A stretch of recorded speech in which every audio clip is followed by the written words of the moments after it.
Dick and Boonies Podcast. Richard, come together again. We're all about the laughter and the tasty gems. We would like to invite you in the silly minds we live in. Welcome to the show. Welcome to the show. Welcome to the show. Welcome to the show. Welcome to another episode of the Dick and Boonies Podcast. My name is Dick. My name's Boonies. And today we have a very special guest who is virtually streaming through our computer at the moment. And what would you like to say about Wes? And I said his name and I already fucked it up. But I didn't say his last name. That train's never late. Damn. Wes Craven. Wes Craven. So, Wes Craven, how's your evening? Who are you? So what if you could one word? Boner Town? Yeah. Moist. Our guest for this Ew. Our guest for this evening is fucking rock legend, superstar, cool fucking dude, and my former brother-in-law, Wes Borland. Let's give it up for him. Oh, thanks. Hey, Thanks for being here, brother. I'll still be your brother-in-law. Are we still? We're still. Yeah, why not? Okay. That makes me feel really good. No, yeah, there was no separation from that. So That's for keeps, bro. Okay, cool. Right? Yeah, I suppose. That's for keeps. Are you remarried? I am not. So you might as well be, right? I'm engaged. Oh, okay. But we're the thing is we were gonna wait until everybody, like most of my friends are musicians and they've all been out of work or they work in the music industry in some way. So, and hers do too. So, because she's a tour manager in the music industry, and we were going to wait till everybody has some time to recover. We don't want to make people travel right now or have to spend unnecessarily to go to a wedding. So, for all you people who are having weddings out there, who are in the music industry, just stop it. Just give everybody a chance to recover, right? So that you're not like, it's not all about you, it's about everyone. We're all in this together. So right. So 100%. you are you're back home in Los Angeles, right? I'm in Los Angeles. Yes. I suppose home. What you know what I mean? You moved back to LA. How long have you been there? Back in LA. Yeah. For 2.5 years. I had to go to. We ended up going to for anyone who needs to know who's watching this, I guess I moved to Detroit in 2015 and then went through a breakup and got out of that and came back to LA, but I had to get rid of the Detroit house, and my fiance and I went back to pack up the house and get rid of it. We thought it was going to take 3 weeks, and then then lockdown happened and we were there for 6 months. Oh, so, wow. Which was actually nice. It sort of reset the tone of the house, and it was a nice to have a house instead of an apartment, because now we're just sort of in this a great apartment in Echo Park, and I love apartment life, and it's great to rent and not have home ownership responsibilities. But that house sold and it's gone, and I'm so happy to just not have that on my back, man. So you, I know, I don't remember where I saw it, but originally you had the top level to the apartment complex that you're in, and now you were the person who was below you pieced out, so you were able to get the one below you. No, as well. I was going to do that, but then my landlord was like, I thought I was going to get a deal. I did not get a deal. So they were no deal. That's because so I just reconfigured my life and got a storage space. And man, it's like in these times, and I hate when people say in these times, but I'm going to say it anyway. Say it. I'm just trying to I went into low power mode, and what I ended up doing, thank goodness for all the other stuff outside of music, that I'm thankful for the pandemic in that way, in which it's kickstarted me doing a lot more artwork and merch and the Space Zebra show and Now we just, we've been bought by another company, and it's great. And fuck I have a yes! good job, and sorry, Congratulations! That's awesome. That's brother. the shit. So tell us about the the Space Zebra show, and don't let me forget. I want to talk. You had Maddie Matheson on, correct? We sure did. Yeah. Okay, I want to talk about that. It was the podcast, and then it switched to Twitch. Okay, take us through that, because I'm super confused, because I tried looking up some of the videos and stuff. It seemed very hard for me to navigate to some of the things I wanted to see, because you would post something of like a guest that let's just use Maddie, for example. I wanted to see that episode, so obviously I went on YouTube. It's not there. And then I went on Twitch. I swiped up on your swipey uppy thing, and then got to it's probably not there either. It wasn't there. We started. It was really interesting, because we started the Space Zebra started as a merch company, and then we started the guys involved. Who it's Bobby from Blackcraft Cult, who owns Blackcraft Cult, the merch company. Right. He and I, and also Josh Balls, he's an entrepreneur, and he's also the ex keyboard player for Motionless in White, who's another band, and then this guy Jake, who's like Bobby's like. He does everything. He's like his right arm. He he's a producer and great. He's one of the top like 5 Call of Duty players in the nation. And nice. He's just in a computer whiz. So the 4 of us started doing this thing, and we started as a podcast, but then the podcast didn't make sense, because we were like, okay, how can we monetize this? Like, how can we monetize our podcast? So we tried Patreon, and we're going like, we'll give this away on Patreon, or we'll give that away, or we'll do, guitar giveaway, painting giveaway, Black Craft gift card. We'll do merch giveaways. And it just wasn't working. So Ronnie Radke, who's the singer of Falling in Reverse, is like he's pretty much like the #1 guy on Twitch. He came to us and went, he's really good friends with Bobby from Blackcraft. And he went, you guys have to be doing Twitch. This is bullshit. Like, you stop doing your podcast, move it over to Twitch, make it a live show. You can get subscribers and forget all this Patreon nonsense. So we moved it to Twitch. We made it a live show instead of a pre-recorded show. I see. And I would encourage you guys to do the same thing. I was waiting. Take your podcast and move it over to Twitch, because Twitch started as like a video, people playing video games and people watching people play video games, but now it's opened up to be just everything. So we're heavily music oriented but we also just, shoot the shit and talk a bunch of baloney and just, chew the fat on our podcast too, and keep it loose.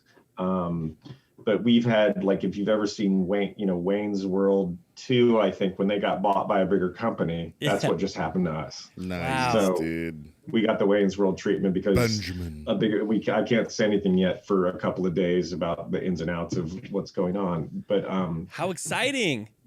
It's awesome. exciting. Yeah, it's my first real job outside of Biscuit in years. So I have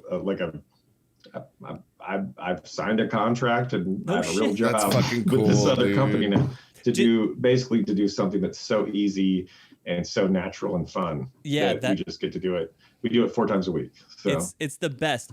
And obviously it's what we do is in a different vein, like more like the original concept of Space Zebra. Did they have that idea and then ask you to come on? How did you guys collaborate in that way? Did they ask you to do the show, or how did that come together? No, we switched over, and they basically said, you're the show we've been looking for. We have to have like 3 or 4 shows. It's a music company that's been given a budget by Twitch. So they basically said, you're perfect you're going to be like the spearhead of our shows, because you're already, doing what we want you to do. And they basically just said, let us throw you some guests sometimes, but keep doing exactly what you're doing. Well, and they said also, and that'll take, like, do whatever you want, but also if we can throw you guests that we want to have on your show, that'll take some of the heat off of you guys. You can relax and just do your job and not worry about, like, because we were going through our, like, yes, your Rolodex. Like our Rolodex and running out of people. We were like, oh, we've had these people on, these people on, these people on. And we were like, who the fuck are we going to get next week? Because it was starting to get thin. So now that we're working with this other company, there's kind of supplying the meat. Yeah. Nice. So Maddie Matheson came on when you guys were still doing it at podcast format. Yes, when we were podcast format. Yes. Tell me who has that relationship? Is that you? I do. Yeah. So how do you know him? I was a big fan of Maddie Matheson, and He's so funny. I'd seen him on Hot Ones with, and I'd seen him. My chick had bought me, like, his cookbook, and I just, like, that's where it started. So I, like, for Christmas, I got his cookbook and, like, a bunch of other stuff for Christmas, and I just took a social media post and tagged him in it. And he's on social media all the time. Yeah, his story is like, it looks like little periods because there's so much of his story. Right. And he goes, yo, dude, what the fuck, man? It was like, thanks for tagging. And he followed me back immediately. And then we just started shooting the shit. And I asked him if he wanted to be on the podcast. And he was like 100% yes. That's the shit. Yeah. So he came on and he was awesome. I think we'll probably have him on again. I'm supposed to do Powerful Truth Warriors, his podcast. Are you? And yeah, that's awesome because he's super into music when it's in Twitch format. Nice. So it's more fun when there's, like, interaction with, like, our chat. Totally, because I've been a huge fan of his for probably let's just say on the short end of, like, 5 years. Because when he was doing Munchies stuff, like the Vice stuff on Munchies, I loved everything he did. And then he started getting super popular. Then Viceland had a station on television, and he had his shows on there. And I've been, I guess metaphorically sucking on his fat tits for, like, a long time. And so you love Just a Dash and Homestyle all Cookery, of that. and Dude, I'm so into it. So when I saw you post that you had Maddie Matheson on, I was so jealous. Not jealous in, like, I wish that we could have him sitting in this fucking chair right here, because he's such a character. Every podcast he's ever on, he just owns it because he's such a silly fucking goofball. Yeah. Well, he would probably do it. Do what, ours? Yeah. Dude. You never know. He's one of those people who's down for anything. Yeah. So he kind of says yes to everything. He's just like, yeah, I'll do that. So he still has the cocaine, like, running through his veins or whatever. No, he's completely sober. He doesn't drink. I just meant residual, because I know he is the old cocaine. Yeah, it's like old cocaine still pumping through. He's been because he had a heart attack or whatever. And so he had to stop using cocaine. Too much cocaine, and also, overweight and that kind of thing. But so you can't share necessarily what's going on with the Space Zebra stuff because things are popping off, right? But things could not be better right now. I'm so happy for you. Really well. Before we move on, I know you have touring sort of coming. Yeah, we have 4 or 5 shows this year. It may be more. Oh. For some reason I thought I looked on but Google lies. So I thought I saw, like, 12 shows or something, so that's inaccurate. Those are not canceled yet. There's some shows, like the European shows. Yeah. It's just too soon to go to Europe yet with the restrictions and everything that's going on over there and here and vice versa. So it's not officially canceled yet, but they probably, I'm not sure if I'm supposed to say this or not. Who cares? They probably will be canceled. Right. But we also have other shows in the U.S. that are in the works to possibly happen. So as of right now, there's 4 shows, I believe, that will be happening this year. And it will be really weird to go back to, because it's been 15 months since I played a show. I was just wondering how like the schedules at some, let's just say, you know, a full touring schedule, you know, comes at, you know, there's going to be a conflict of interest as far as like doing the podcast 4 times a week, or can you do that? No, there's no conflict of interest because it makes total sense. Because basically, they want, like, I can make it work. I have enough time in the day, and our schedules are flexible enough for the podcast of the Space Zebra show to switch to different times, different time slots. Okay, gotcha. During the day, if I happen to be in Europe or something, but this year. It's not really a conflict of interest because most of the time it'll be me doing the podcast or the show. It's not really a podcast anymore while I'm like getting ready to go on stage or something. Nice. So that'll be interesting to people, I think. And I can do it in like, I don't have to wear headphones. I can just like, you know, figure it out. So, but they also want me to like go around the venues, and this character I do called Father Dick, which is the priest. They want me to go out in the crowd and like interview people as Father Dick, and like. Oh, so you're incorporating. So they can forecast. They see you going on tour, and they're just gonna incorporate that into the show. We're just gonna incorporate it into the show. Oh, that's the shit. Yeah, that's perfect. Yeah, so it's 2 birds with 1 stone kind of style. We're also going to like try to broadcast from the Whammy Bar, which is on my side of the stage, our whole little area over there where there's kind of a little party happening. Yeah. And have guests on that are on tour. Like I'll just bring people on and they'll switch out with me. So and we're also going to be doing commentating, like you know when you go to a sports event. And where you see a sports event on TV and there's guys that are at a desk at the event and are commentating like what's happening during the game. We're going to be doing that during the festivals. So that's going to be fucking awesome. Okay. Yeah, so I see. They knew by grabbing the show, the access that they would have to all the different guests and the cool experiences that you were going to be having if you did go on the road. They knew. So this is where like the modern entertainment is like going, is in this direction, and you guys are sort of paving the way. Guaranteed that you'll see other, I'm sure, artists as like live music starts coming around again. People will see how dope your show is, and they'll probably start emulating those kinds of things because it's so cool. Because you go on tour with some other really cool bands. You'll grab Tom Morello and be like, hey, hop on here or whatever. Like that's the shit. Yeah, we have them on the show, and we also can do that sort of live format, and we'll have like a sort of sports center desk where we're all set up. You know, are you going to be in full garb, or what are you going to do?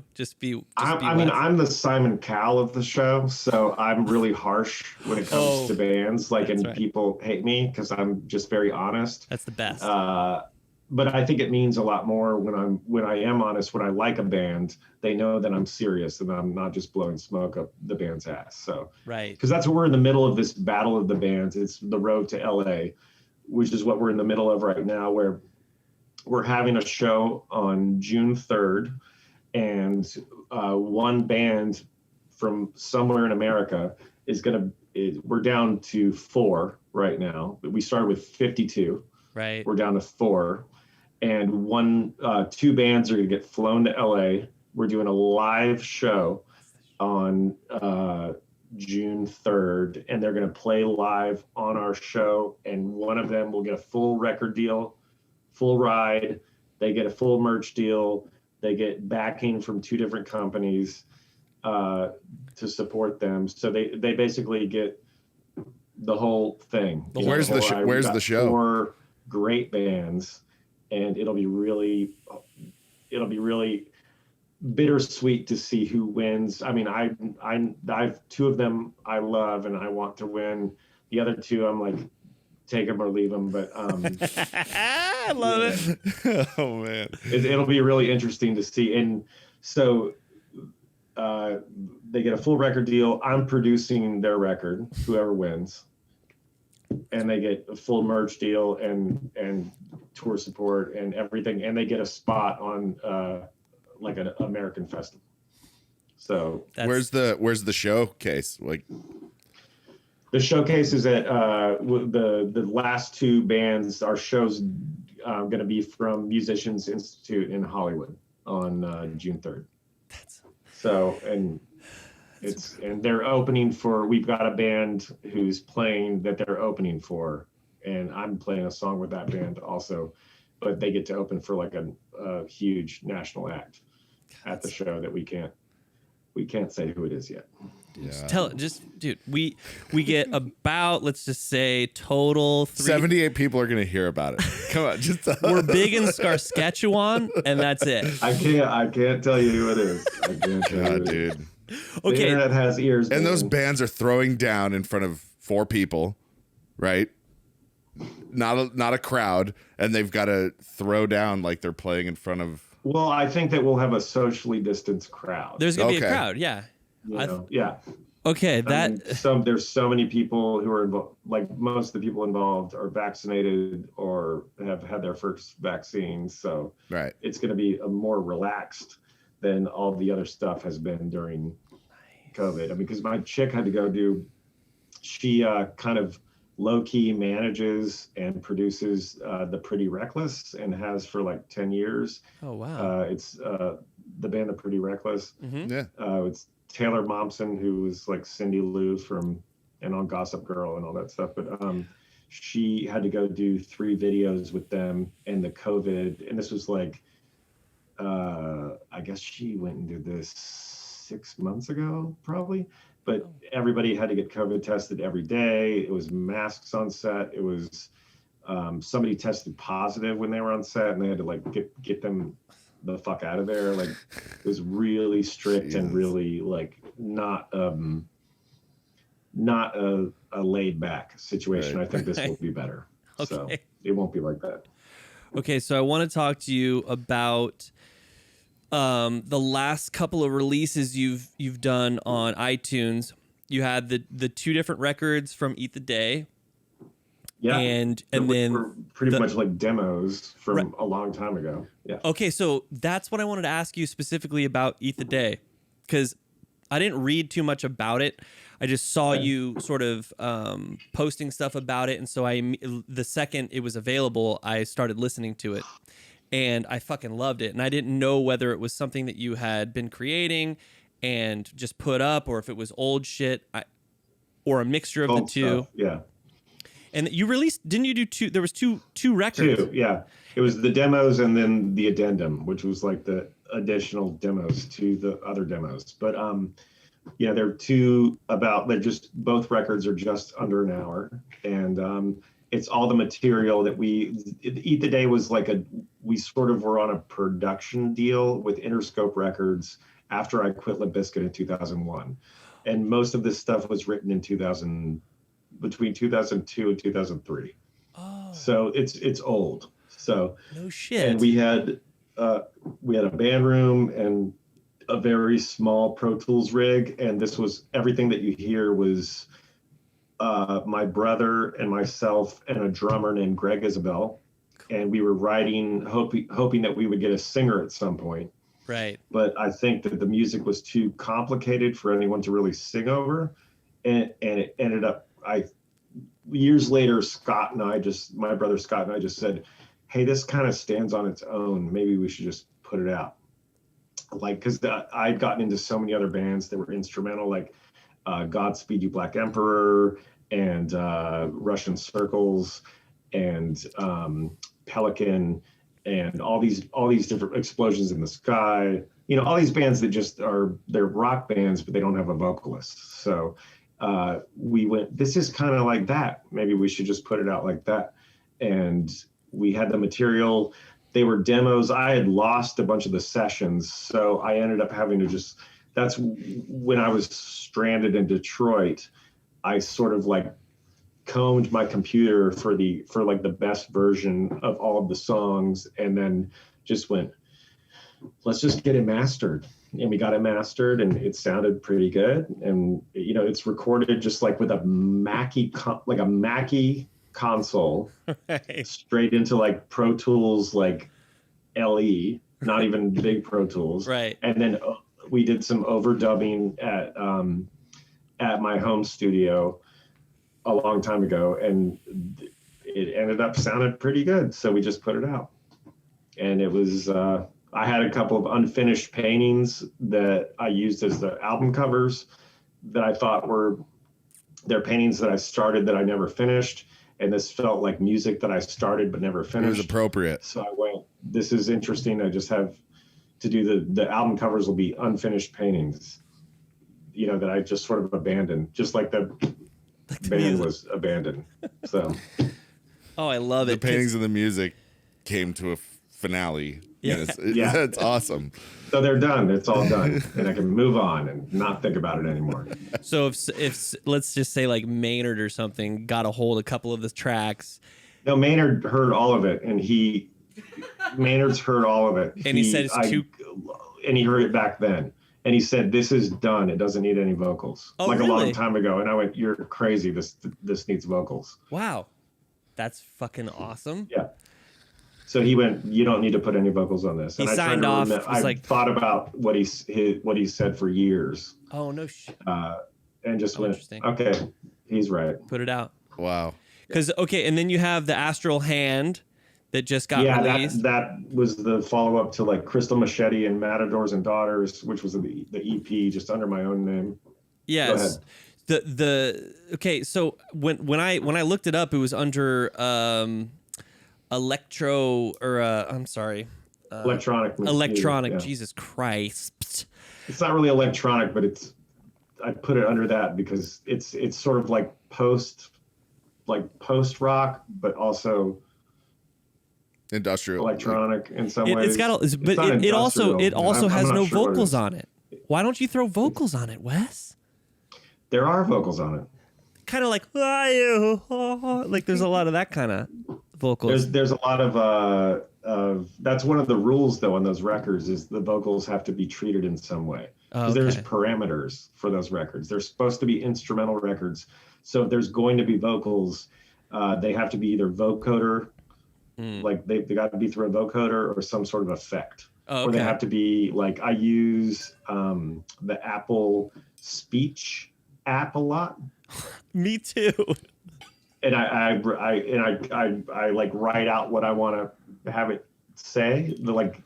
I think I use Victoria High Quality most of the time, and I write out what I want her to say, and then I stretch it, and I sort of finagle it, and then I cut it up, and I have it like, I put it in place where it's supposed to be, phonetically in the song. I was listening to that record, the Astral Hand record today, and like the first 5 songs, the thing that I really love about actually all the stuff you've released in the last couple years is that it's like 9 songs, but it's an hour. You actually get a shit ton of music. You know what I mean? Where like bands will put out like 16 songs or something, and it's barely cresting 1 hour. Whereas like you got 9, 10 songs or 8 songs, and it's an hour. So it's like a whole like experience. They're long songs. Which is great. Like I really do love it, especially in the shower when I'm naked, Wes. I do enjoy it when I'm naked. I can't help it. Mission accomplished, Wes. You did it. I thought that was a Mission Impossible.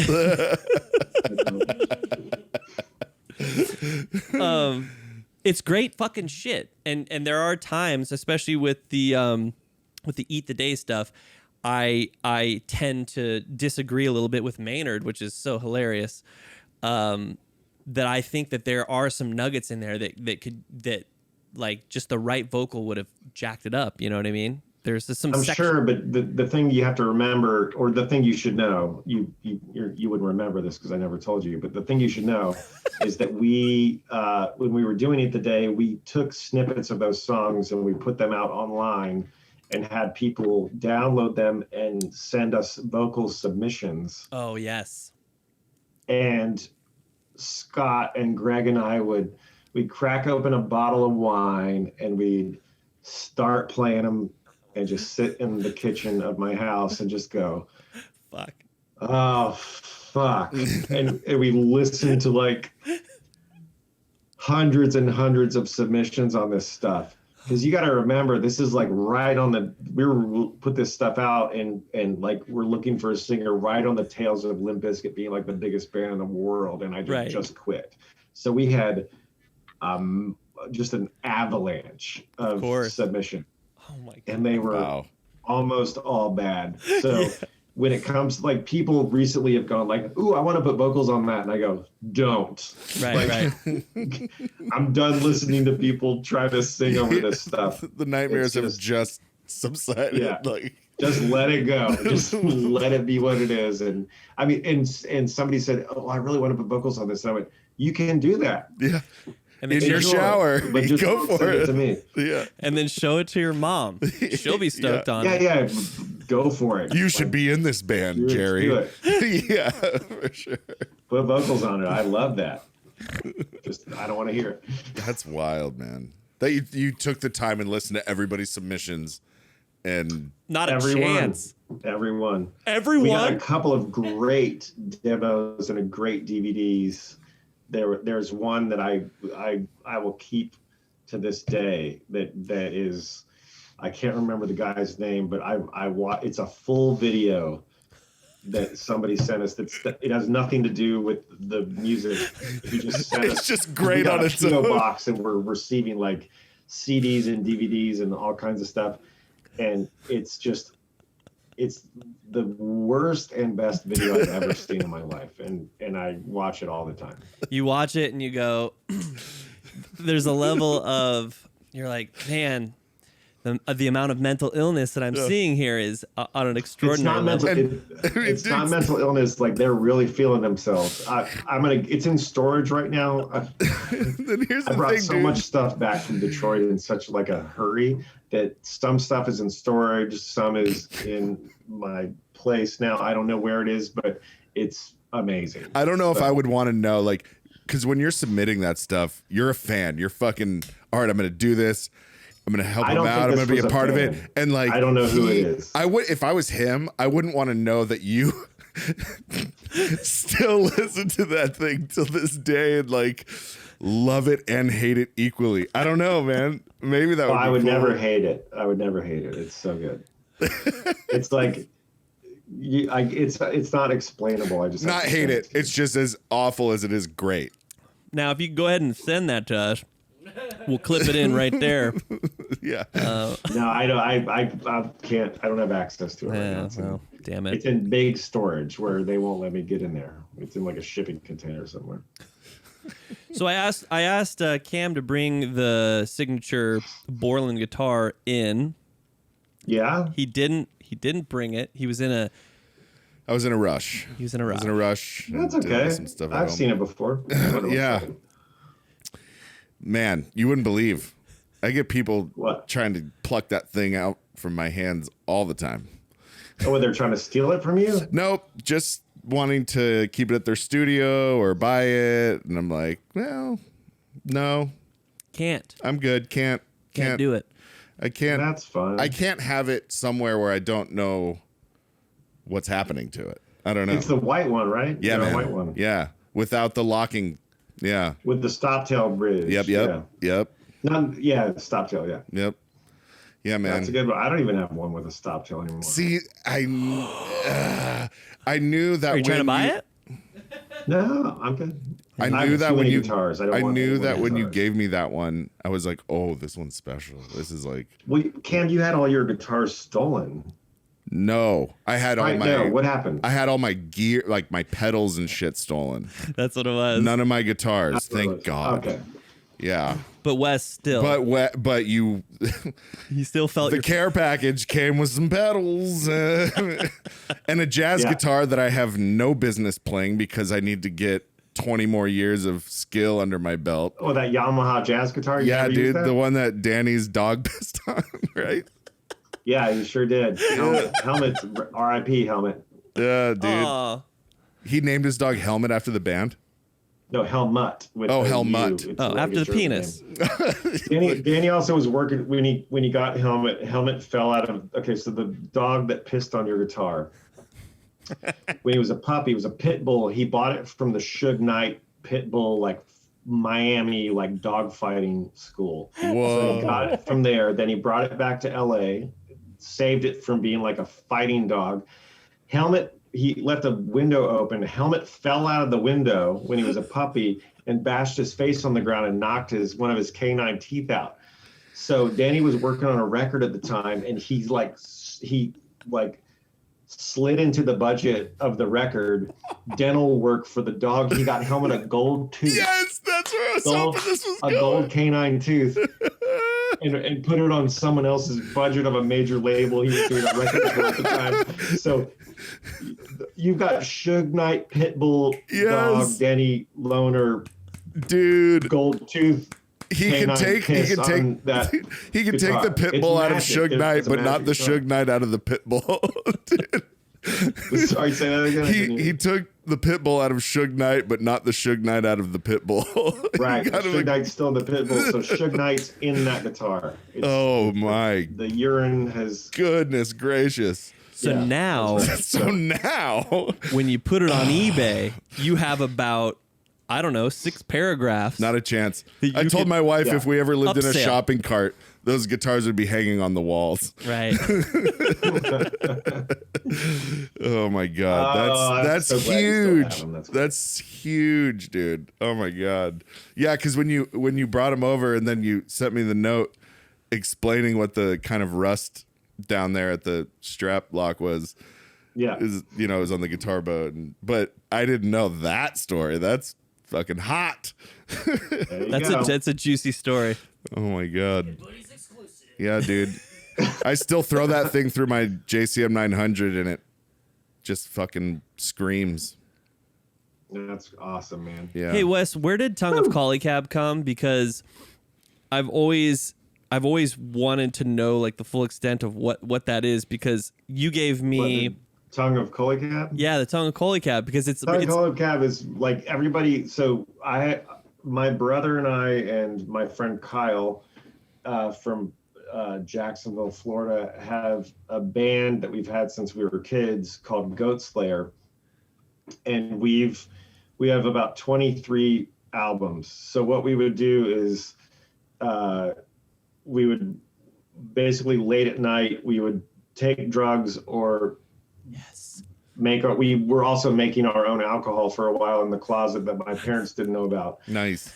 We were brewing our own alcohol with just like water and yeast and sugar, and we put it in a milk jug and put a balloon on top and poke a hole in the balloon. And we learned how to do this from the Anarchist Cookbook.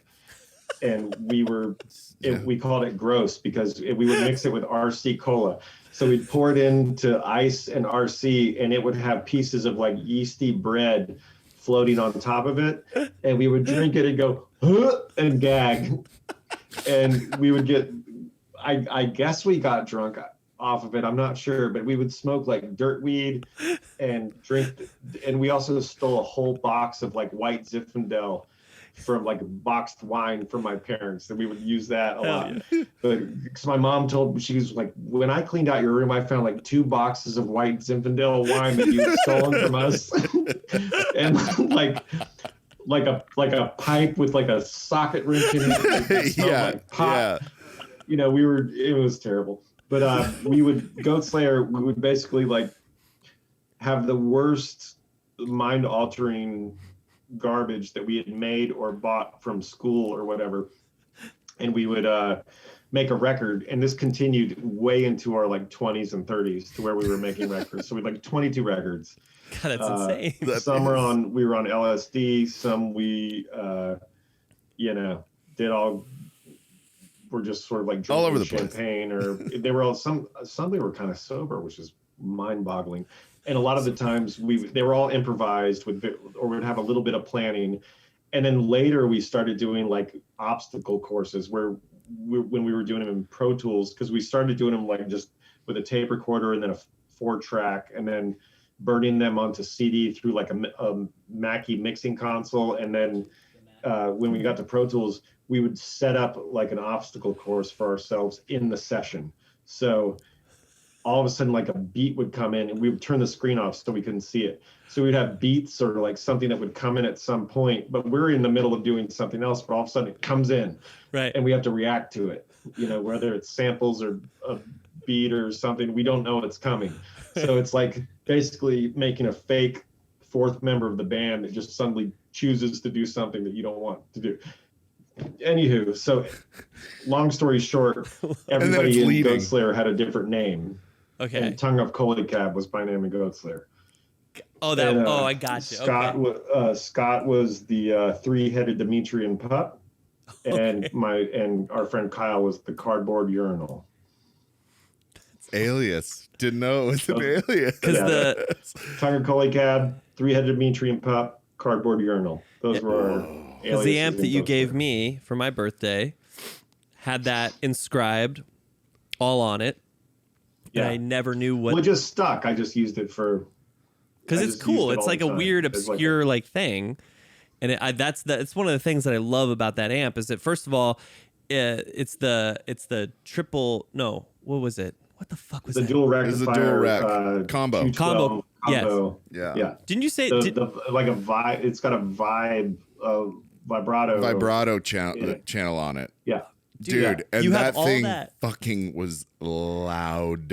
Still is. It's really loud. And you Really ripped, loud. You ripped it, or it got ripped, or whatever, and you put the zip ties Zip on ties there. for the zip ties for the Frankenstein sewing up. Yeah, the stitches. Didn't you say you used that at Woodstock? Probably, yeah. You said you had There were three of them. Two of them. Two of them? 2 or 3 of them, yeah. Because at that time we had a really weird sound guy that wanted us to have, like, he's like, you got to get like, and this is complete bullshit now. I mean, maybe not, I don't know. Yeah, let's hear it, Wes. He had us build all of these cabinets. This is like the height of Limp Bizkit. I would never do this now. He had us get all these like isolation road cases to put speakers in with mics inside of them that were like off stage. Right. So we had like a whole rig on stage, but then another rig that was actually being mic'd. And it's just, It sounds like overhandling to me. Yeah. It's Are you too saying much. so? I mean, Are you talking about the visual effect of like having a shit ton of things on stage, and then the actual thing that's being recorded is backstage? No, it's both. Oh, it's both. It was both real speakers. So I can use like what's on stage to get feedback and get all kinds of wild noises and like push my guitar in the speaker, and the offstage cabinet acts the same way. So It's on the your same circuit. guitar Yeah. alone had like 10 channels. The what? Your guitar alone had like 5 or 10 channels just for all the Yeah, but different mics. but I don't like.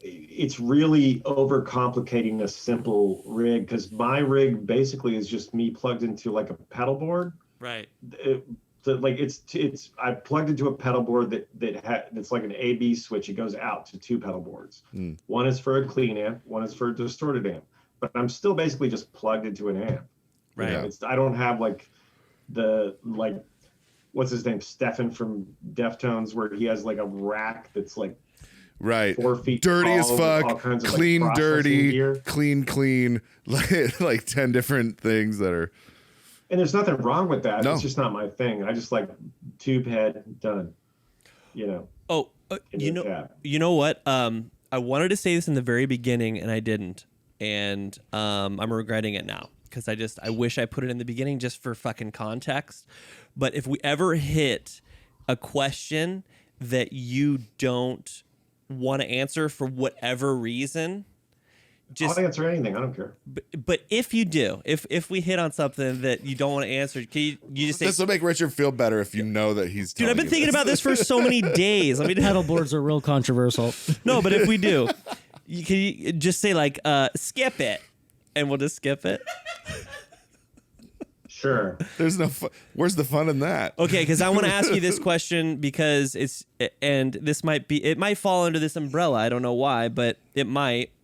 I wanted to know because once we locked in the date and we had everything going, I started just sort of filtering through a lot of stuff and just checking up on you because I follow you on all the social medias, and so when I'm sorry. Don't be scared, Richard. I love you. Thank you so much. I love you too. Interviewed Jim Adkins on the show, the singer of Jimmy Eat World. He was sitting right over here. And every once in a while, I would ask a question. I would be super nervous about asking it or whatever. He would just like stone face me. I was married to your sister. We've been in each other's lives for like 9 years. This is true. Where I saw you every Christmas. This is true. You're in our Christmas cards. Let's go. Okay, cool. I Don't saw be a Wes little bitch, painting a Richard. boat Let's go. in the fucking alley. Do you remember when you painted that boat? Whatever, it doesn't matter. Yeah, the boat for your daughter. Yes. Yeah. Oh, okay. What are you scared of? I'm not scared.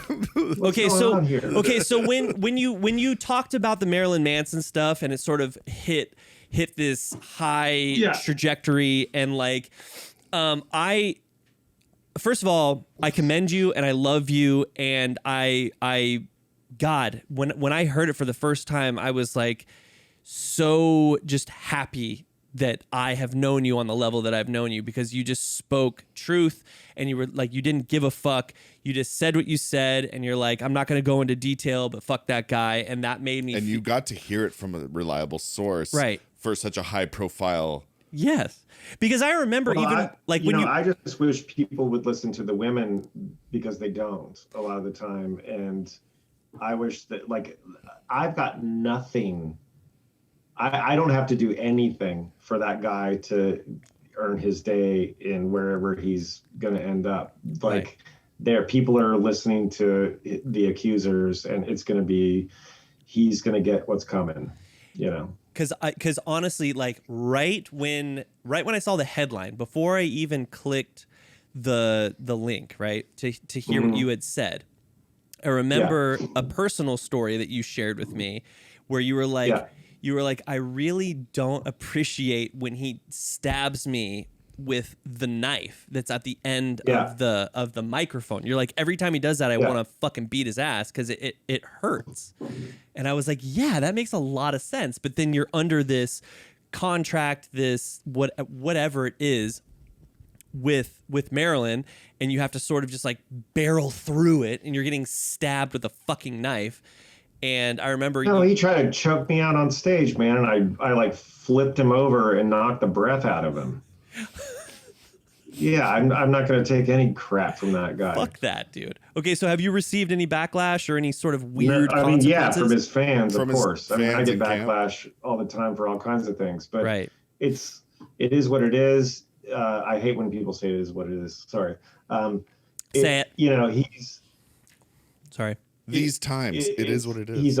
He's mentally ill. Right. Yeah. And I hope that he gets treatment or whatever he needs to do, but you can't treat people the way that he does. So.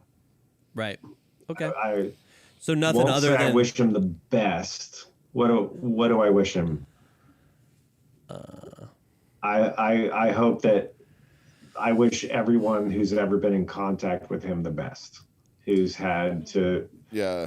Cheers to that. So other than the fans, you haven't got absolute terrible bullshit. Yeah. Right. So the fans has been the extent of the flack you've been getting for your comments. I've hardly gotten any flack. I got a little bit. Cool. And yeah. Whatever. Yeah. That actually makes me Trust me, I'm not the person who's in the hot seat on that one. So.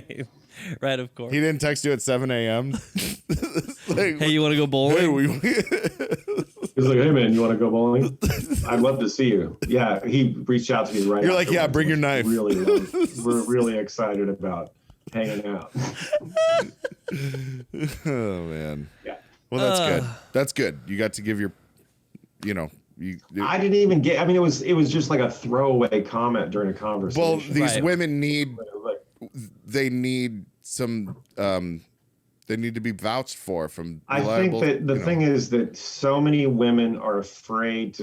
This is not even about Manson right now. This is just about women. I'm going to say this. So many women are sexually assaulted. So women are sexually assaulted so much that they don't even know they've been sexually assaulted. They're like, did that count? Right. Right.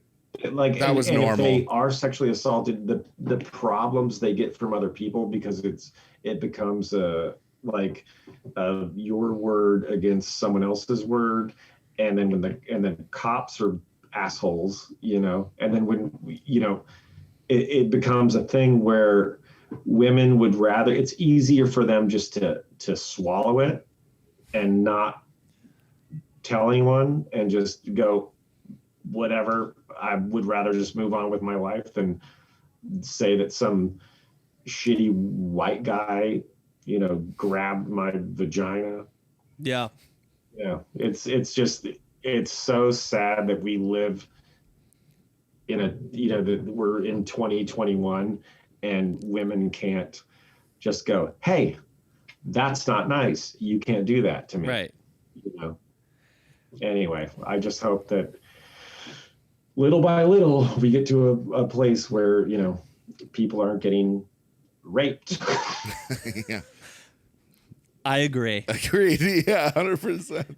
Yeah. I think I do. Anyway, I do. Sorry to darken the mood, but Yeah, We asked the question. Yeah, but I feel like I feel like women are on a trajectory of being able to speak up and say the things that have happened to them, and really the reality of the situation is, if we just get to a place where the validity of comments come from fact, then it shouldn't fucking matter one way or another what's happening or who it is or whatever, and then that should just be an end of story. If somebody grabs somebody's fucking pussy, that should be the end of that person, right? But remember, we're also 3 white dudes talking about this, I know. who have all the privilege in the world. I think that until we get to some Black Mirror situation where people have an implant in their head where they're recording everything they see at all times, it's not going to be that way. So what do you feel about Black Mirror? I just got done with everything, and my dick is still hard. Are you a fan? Yeah, I love that show. It's great. I Fill me in. The last season where they just had, it was like an EP of a season where they just had a few. Yeah. I don't think we're as good as the other ones. They were good, but not as good as like the one with the afterlife. I think is my favorite one, with the like digital afterlife where you can upload your consciousness. Yeah, love it. Was the Star Trek one in the very end, right? Was it? Oh, that one was pretty good. Yeah, that one was amazing. So you didn't like the one with the what's the pop singer's name? I didn't love the Miley Cyrus one. Yeah, it was kind of a weird one. There's a new show on Prime that has that same premise. It's called Upload. I just saw it. Is there? Okay. I watched the entire season. It's interesting. But the thing about Upload, the first time we hear the ghost voice of the producer come in. Yeah, there he is. He's high. Just kidding, Tay. Yeah, Upload. Check it out. It's on Prime. It's a really good show. Because it's every show is 30 minutes, so it's kind of a little bit easier to. It's not it's quick. It's quick. It's more like visually stimulating in a lot of ways. It's not as like deep like cerebellum-y. It's from the guy that did The Office, or one of the guys from The Office. Oh, really? That did The Office. Yeah. So it's kind of funny. There's some humor in it. Yeah. Oh, yeah. Yeah. It's highlighted with humor. No, I'm just kidding. No. Greg Daniels or something like that. I don't know. I said cerebellum-y and then instantly thought Bill Bellamy. Me too. Yeah. Yep. Do you like Bill Bellamy? I didn't say it, but I was like, do you remember him? Remind me who Bill Bellamy is. He was VJ on MTV. Yeah, VJ on MTV. He probably right after Pauly Shore was Bill Bellamy, right? Yeah. Yeah. You know how Pauly Shore was on everything? Like, welcome to the fucking, He was whatever. just here, right? Oh, yeah. Pauly Shore? Mm-hmm. Yeah. What, he was just in Phoenix? Yeah, he was. Yeah, like. Do you know Pauly Shore? This past weekend. Yeah, he's like in the Nookie video and stuff. Oh, yeah, Yeah. that's right. Yeah, and the Break Stuff video. It's Wes He Borland. used to come out on tour with us all the time. Yeah, he's Just cool. just to hang and do whatever. Yeah, just to hang and do whatever with it. We know what that means, Wes. The Wheeze. The Wheeze. The Weasel, yeah. So, where was it? Look at your notes. No. Damn it, dude. What do you got? I got a question for you. Fucking hey, Wes. Go, I had to have notes, dude. So I had no choice. you started this like Look at my notes. little project with Travis Barker and Scroobius Pip. What happened with that? No, kind of like a long time ago, Danny Lohner and Scroobius Pip and Travis Barker and I went to Travis Barker's studio and recorded a bunch of drums and ideas. And then years later, I recorded some drums with Travis Barker for an unknown project that I was going to do with him. And I have all the drums. I don't know what I'm going to do with it. It might be a Blacklight Burns record. Really? I'm not sure what it's going to be exactly. So, but I've got a bunch of drums, but I'm not sure. Like I loved the drums that on the Astral Hand. For the Astral Hand, I used Hayden Scott, who's an Australian guy from Melbourne, who's the drummer for the band. He was the drummer for the band Ghost. Oh, really? Have you ever heard of Ghost before? Yeah. So Hayden from Ghost played all the drums on the Astral Hand, and it's so easy because Hayden was also the head engineer at Rancho de la Luna, which is nice. the desert in the Joshua Tree studio where Queens of the Stone Age did their records. Yeah. But so Hayden lives in Joshua Tree, and he'll just record a perfect drum track for me and put it in a stereo file and send it to me, and it's done. And I just go whoop, and just pull it into my session, and it's done. And it's so easy to mix it because he's such a good engineer already. He's actually going to Juilliard right now for Pro Tools engineering, and is getting licensed in it. But all of the drums I did with Travis, I think Hayden would destroy. So interesting, because it would take away from the raw Travis Barker drum sound and the way he does his thing, or better. Oh, No, destroy in that just, like it's it would quick. Like we did it quick to where Gotcha. He had heard the song like a few times and he played over it quickly. Yeah. And it's just not as it's really good, not as precise as I would like it. And I would like to change some things. And of course I could edit those, but I can also just send it to Hayden and he'll do it like that. Yeah. So, and it'll sound more like I think what I want what you're it going to for. sound like. I love Travis. I love working with him. He's a great drummer, and I love how he plays. I'm just not sure if I'm going to end up using this stuff or not. Sure. Cool. per Wes, project. how the fuck did you decide that you wanted to get into blacksmithing? Oh, that was. I mean, I've always been obsessed with edged weapons, for a long time. Swords. And then ended up, when I moved to Detroit, I took some blacksmithing classes, and then I went and studied with a Swedish swordsmith in New Hampshire. After I'd done like beginner, intermediate, like advanced intermediate, I'd taken making a hammer class. I took another intermediate class and finally just felt like I had my chops down enough. And I'd spent so much time. I was just buying like forge time at this place in Detroit called Pony Ride, where you could just buy time to like work on whatever you wanted to work on at a station. They just had like a red hot forge and steel weird. Or what? What's that? I'm sorry. Good. Dude. We on interrupt a wheel? No, or even like a grinder. No, we interrupt. We interrupt a lot, and so this That's Zoom fine. thing is like not working for our shit. But like at those stations, did they had a forge and then steel available, or do you have to pay for steel, or what's the? You can buy your own. You can buy your own steel. There's some steel available that I could buy because I had a good relationship with my teacher. Oh, okay. Who was actually like about 5 years younger than me. He's like a hipster dude with a mustache in Detroit. He's like a blacksmith, Best. that wears these kind of safety glasses. Let's see him. Oh. With a protector on the side like that. Yeah. Yeah. Oh, you look good. Those are hipster safety glasses. Yeah. But practical and functional, not just for look, not just good looking. How many pieces do you have? His name's Gabriel Craig in Detroit. He's an amazing blacksmith. And but then I got to study with Peter Johnson, who's a Swedish swordsmith and a museum. He does recreations for museums and also is probably the greatest swordsmith in the world. And I got to go study for a week with him and make a sword, which later got stolen off my porch by porch pirates when I had it shipped. Yeah. But you just said sword, porch pirate, and shipped all in the same sentence. I'm a little. Yeah. That was amazing. Yeah. But the that's thing fucked up. Is I my sword that I made is gone forever. That's fine in that class, but they can never take away what I learned.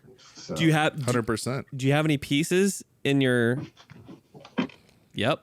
Right here.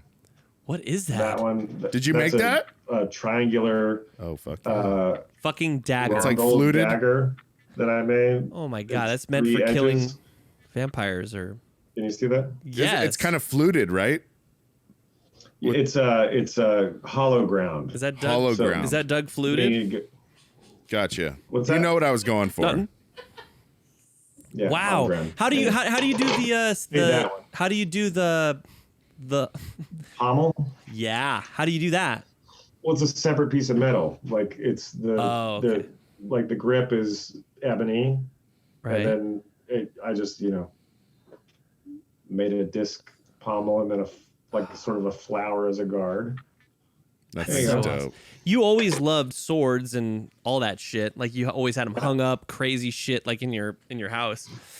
And you'd be like, yeah, it's like 18th century this or whatever. And then when you got into the sword making or the blacksmithing, I was like, of course, dude. Like that fits you perfectly. Yeah, like all these cables right here. Yeah. Those I made the hook that they're hanging on. So Yes. there you go. Nice. All right, Wes. So we now what I'm really getting into now is NFTs and cryptocurrency and blockchain. Oh, shit. So that's my new thing. That's what I'm working on right now. Right before I got on with you guys, I was working on between the Space Zebra podcast and this. I was working on the music that I'm doing for my NFTs. Do you know what non-fungible tokens are? Yeah, I thought it was fungible. Is it fungible or fungible? Fungible. Fucking who cares? Same. Either way, it means the same thing. We know what we're talking about. Yeah, I But, do. Cam so I've doesn't got know anything. It's not real. I've got 9 NFTs coming out soon that I'm working with the guys that just did NFTs with The Weeknd, and they're animating a bunch of drawings of digital drawings that I did, and then I'm doing 9 30-second music pieces to everyone, so they'll loop. That's shit. Those working on that now, and those are going to be done in about 2 weeks. So you're making ends meet. You're doing it. You're I'm hustling. I'm trying to have as many things. Like the pandemic has basically turned me into like having as many things going on at one time, and I'm having constant merch drops like every 2 weeks. and they new are merch and fucking beautiful, by the way. I love Thanks, everything you thanks. drop. It's so fucking. the cereal box is up now, which is like there's a bunch of stuff in the cereal box. Oh, I didn't see that.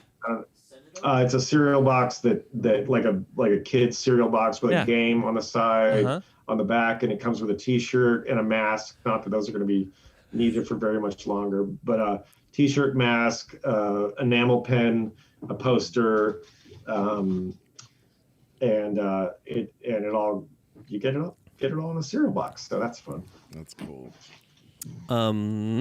Where was I? God damn it! I was Sorry. headed towards a thing. And So I derailed you. I started talking about NFTs. non-fungibles. You talk about non-fungibles. Ron Funches is a comedian, Fungibles, and that fungibles, rhymes. Fungibles. Okay, so when we decided, cut that. When you agreed to be on the show, Can I make We a just- cocktail real quick and come right back? yeah, make a cocktail real quick. Is that okay? We take it. No, yeah, do your thing. No, it's gonna stay in, but do it because we love All it. right. Stay it in. All right, but It's been a long day, man. You have a I've been up nice since, ass, like, so we're 6 gonna see his o'clock. I butt went real mountain quick. biking this morning, so, Everyone look at his butt. Everyone look at his bottom. He's got a great butt. Yep. Oh, shorts. What is he wearing? Shorts? Never seen him in shorts before. He's got some jean shorts And I think on. I don't know. They might have been corduroy. That painting in the back right there, I'm pretty sure he had going. We haven't even talked about Blacklight Burns. Oh, I mean, there's tons of stuff. Yeah, this is going pretty There's good tons though. of stuff. It's going good. Yeah. He is I fucking miss him.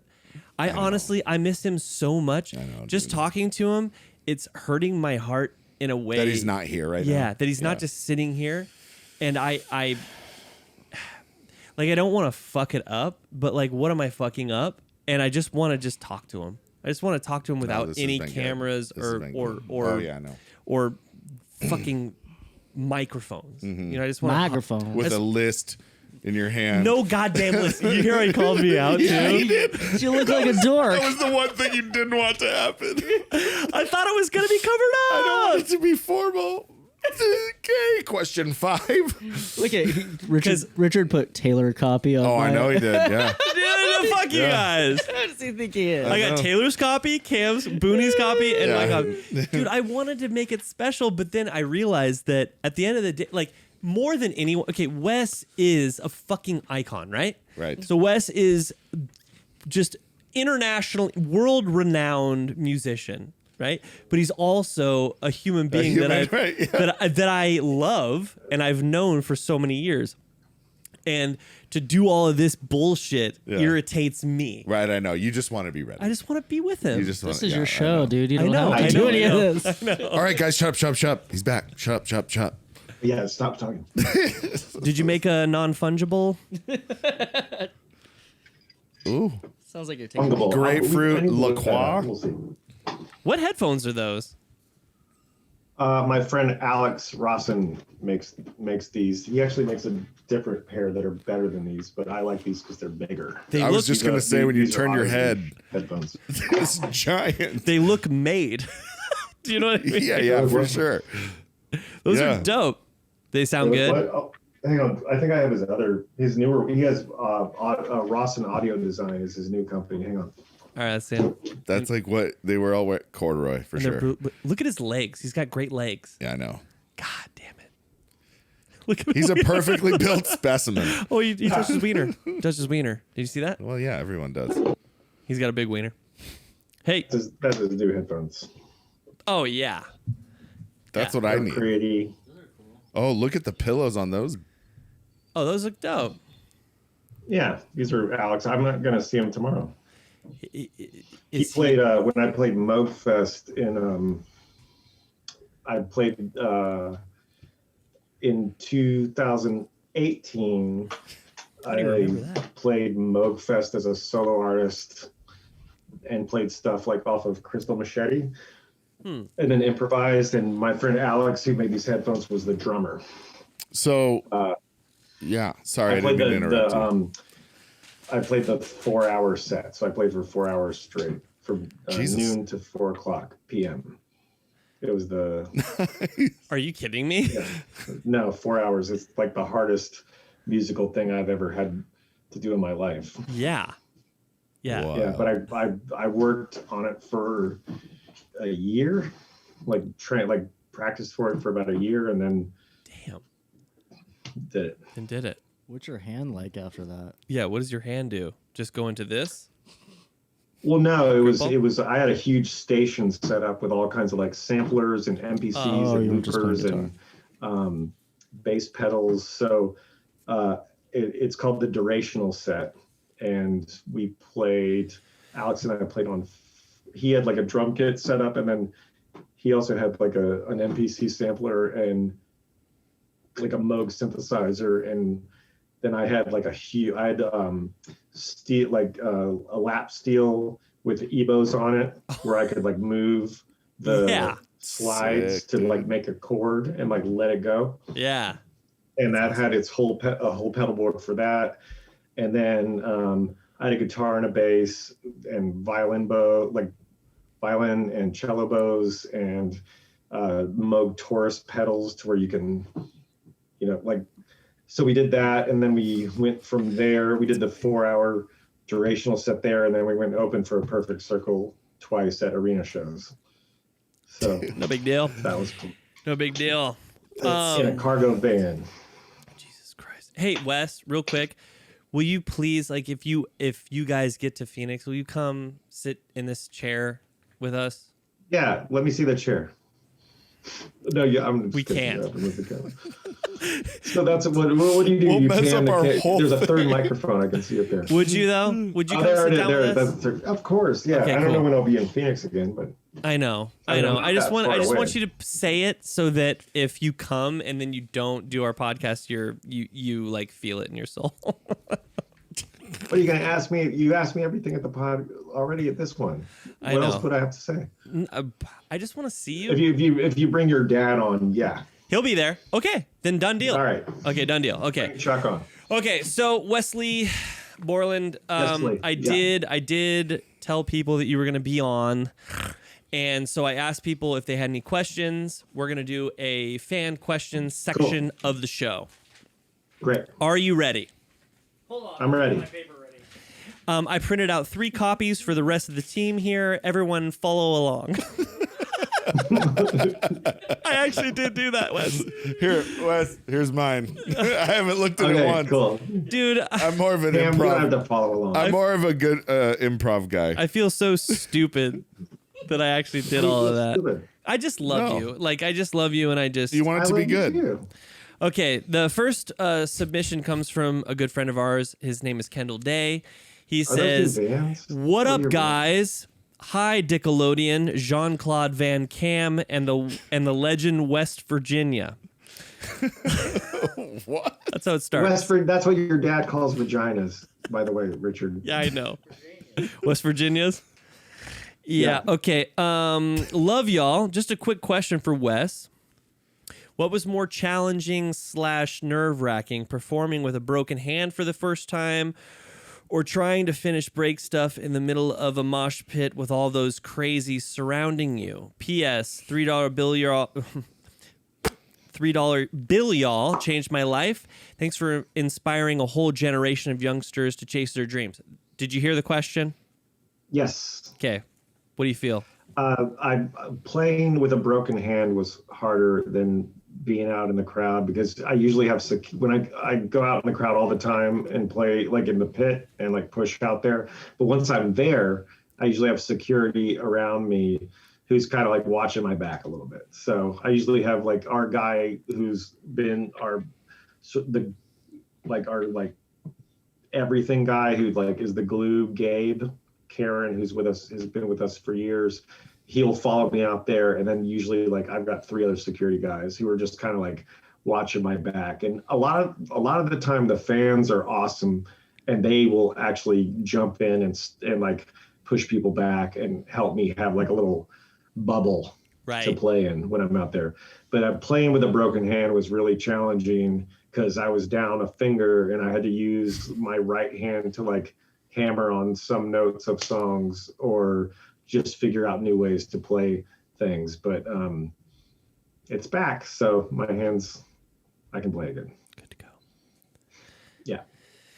Gail Estrada asks, how did it come about with him playing bass from first to last Heroin album, and the experience of working on it? Also, what's your ideal Sunday?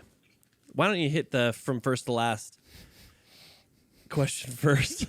Oh, wait, what's my ideal Sunday? That's question 2. That's question 2. That's a follow-up question.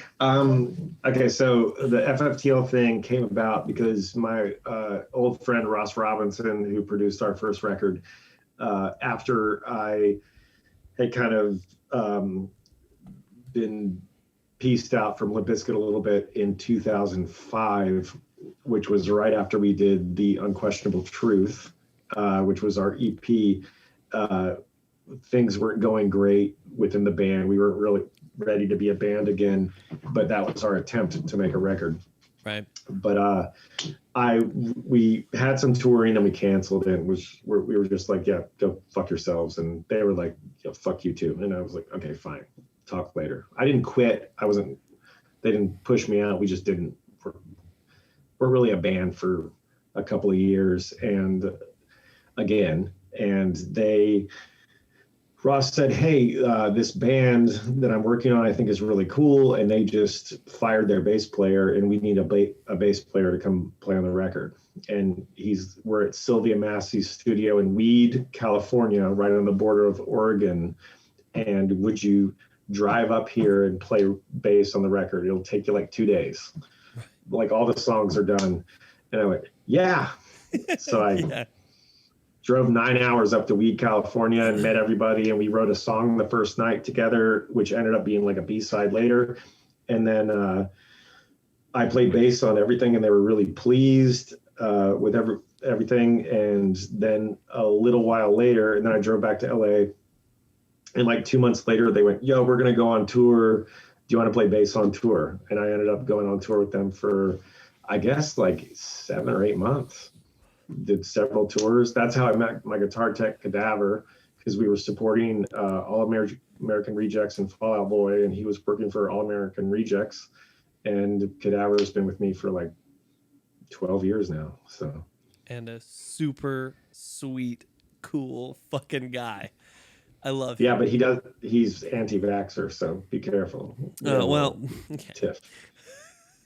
And then you had Sonny on. You guys are probably anti-vaxxers too. Nope, not at all. Not at all. We're in Arizona, baby. Not at all. Dude, we're down for whatever. Dude. Yeah. We're just down to just like be cool. So if vaccinations are cool, then we'll do it. All right. Do you know what I mean? Well, Cadaver and I got in a little argument. Did you guys? Vaccines. Anyway. It's like, why? I got the Johnson & Johnson, so I'm hardly even vaccinated anyway. Oh, shit, man. No, here's the thing about all of that. No, it works. It's like, if like people are going to be upset by not wearing a mask, like the mask thing, just wear a mask because you don't be a dick. Like that's all I thought just about. courtesy. It's just it's courtesy. It's being courteous to other people. Exactly. Because I still wear a mask even though I'm vaccinated, just because I'm courteous. You're a good guy. And I don't want other people to be upset. Right. You're good. You're a sweet man. Yeah. And then actually you had my perfect Sunday. Yeah. I thought you were gonna skip. Wow. No, go ahead. Dude, what is your perfect Sunday? Well, it's playing Father Dick on the Space Heaver podcast. Hey, have a little mountain bike in the morning, being up in the mountains with fresh air. Yeah. Come home, hang out with my chick for a little bit, maybe get a little BJ, who knows? Then have a little sandwich, relax. All this before lunchtime? Have a little whiskey, maybe start the podcast as Father Dick. I also have to get like my whole spiel, what I'm going to do. Yeah, you write it down. Talk about like an applesauce contest or whether I'm upset with the deacon or who knows. Like I've got to have a whole thing. And luckily my dad was a Presbyterian minister. Yes, he so was. I've got all of his whole life to pull from, all my memories. So I pull from that all the time. I just use that everything. And my dad, luckily, is not upset by Father Dick. So that's awesome. I was going to bring it up, but I know you on a personal level. So when Father Dick became like the thing, I was like, I have a feeling I know where he's pulling some of that info from. Oh, it's all true stories. Almost all some of it's made up, but a lot of it's true stories from like my dad's life in the church. So do you like Chris D'Elia by chance? Yeah, he got in hot water for he got Me Too recently, but yeah. He did. Okay, so this is just like totally off record. But he's my favorite comedian, like of all time. Okay. I love him, especially because like of his podcast and stuff. Like I like Ricky Gervais and Jim Jeffries personally. Oh, I know you're the one who introduced me to Jim Jeffries. I had like 3 DVDs. I think you just like left them on my door, like at my door, and you were like, "Listen to this guy." Jim Jeffries, the best. But so like. Chris D'Elia has been my like favorite comedian for the last, I don't know, like 2 or 3 years, especially because of his podcast. I just love who he is like on the podcast. And you and him, not for any other reason, but just like your execution of words, like remind me of each other. And I think that's another reason. Not for anything specific, but just like your execution of words. Like you have a similar execution. I don't hear that at all. That's weird. It's all mechanical. That's it. Sorry, Whatever. Should we go on to Yeah, the I next have a question question? for you guys. What's going on with you guys musically? Are you still, the two of you still working together on stuff? Ask him. Ask me. Yeah, ask you. No. That's No. it. That's it. No. If That's we get all- to I'd love 150 to. subscribers, We'd love to. I'd love to. You know, shit, Wes, I haven't seen or talked to you in so long. No, it's so long ago. Two You kids? have kids. Yeah, man. now? You know, And a wife. a wifey. Yeah. My wife. Yeah. And we're both working. Yeah. 1 3-year-old, a 1 and a 3-year-old. So we're like in the Oh, thick wow. of just zero Okay. time. Like 8 p.m. comes, you know, and it's like, hey, how's it going?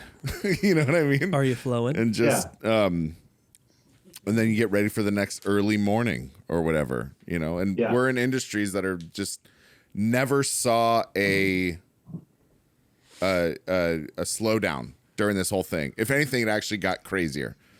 Real estate and construction like have not seen a hiccup at all. We're crazy Sure. all the time. So, I mean, I get together with Richard every week, which is awesome. And we do this and we get to fucking hang out. Bullshit. Even though there's 78 viewers, we still get to bullshit. Yeah, we have a good time. Here's the thing. You know- I personally have some songs that I think are actually pretty cool. Like Yeah. I feel like I have some like foundations, and I don't write anything on the guitar without like vocals attached. Very rarely do I fine. write That's good. something on the guitar without like a melody, and I feel that we would have this really like a couple of really great songs, but I don't want to do it with anybody else, and he's unavailable, and it's just like the way that See, it sits. weave it in. But like, do I play guitar at home still? Yeah, absolutely. I make Yeah. sure that I pick up my guitar every day and noodle and play stuff. Well, maybe during those times, Richard can send you ideas and you Yeah. can come up with ideas for those ideas. How do you? What do you think now? Oh, I know. What do you think now, man? It's great. It's we need to do that. Why don't you noodle over Richard's ideas and see if anything gets sparked? I've got one of my idols telling me what time it is right now. No, which I'm is- just saying, like, just try it. If it doesn't work, No, I then just- know. Who cares? It always I works love though. that. Like when he was in that band in LA and we started the comfort thing down here. Like we went through singers. I was like, nope, not happening. Singers are the hardest thing to find. They really are. And I had like they all had to hit his. Like I had a standard, you know. Sure. And then you guys came to rehearsal. Me and Wes. You and Yeah. Wes, you and Richard, you and Wes came to the rehearsal, and we were throwing down some tunes, and you just jumped on the mic like you always have, or listened, and you're like, yeah, that's what you need to do. Richard and I have never had a problem with musically, meshing. Ever. What actually happened, the beautiful thing that happened, I'm so glad that it did, because it brought me home, and like it just brought me back to you guys and everything. Wes came for Thanksgiving is what it was, and you came to a rehearsal, and it was those guys like Cam and Anthony and all those guys were jamming. Yeah, I remember that. Yeah, and I was in Vose. Yep. And Wes was like, this is the thing. We went to the rehearsal, and Wes goes, this is the thing that you should be doing, because this music is really good. So I feel like you would be good on this thing. And then I did. Mm-hmm. Like I did move within the next, I think, 4 months or so. I came in. And it was the best thing that I did, because But obviously you were going through a really hard time then, was and a like weird- trying to figure out where you wanted to be. Yep. You know. I had no clue what the fuck I was doing. Not really unlike where I am right now. Oh boy. What's going on now? Let me be your therapist. What's No, happening?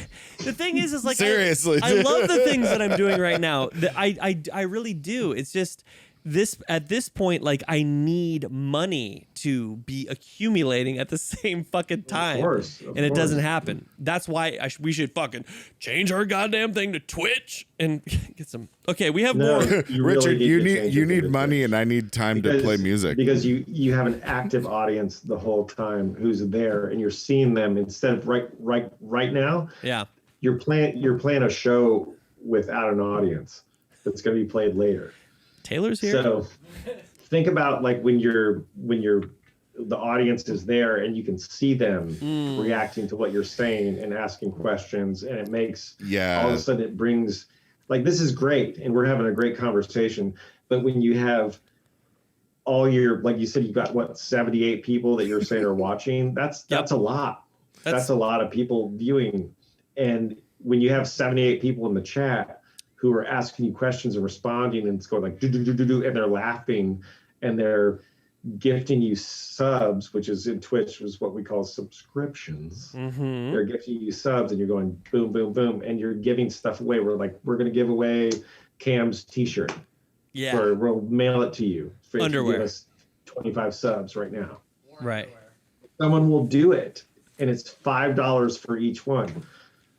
So you have $125 confirmed for that month. If somebody gives 25 subs, and then all you have to do is mail them Cam's T-shirt. It's actually great. And the live thing was always better. Like, I like the live thing. Of course. Yeah. Always. You thrive all in the the live. time. You thrive in the live. I thrive in the live, yeah. I right, always Wes, like that, prefer that. We have a couple more questions.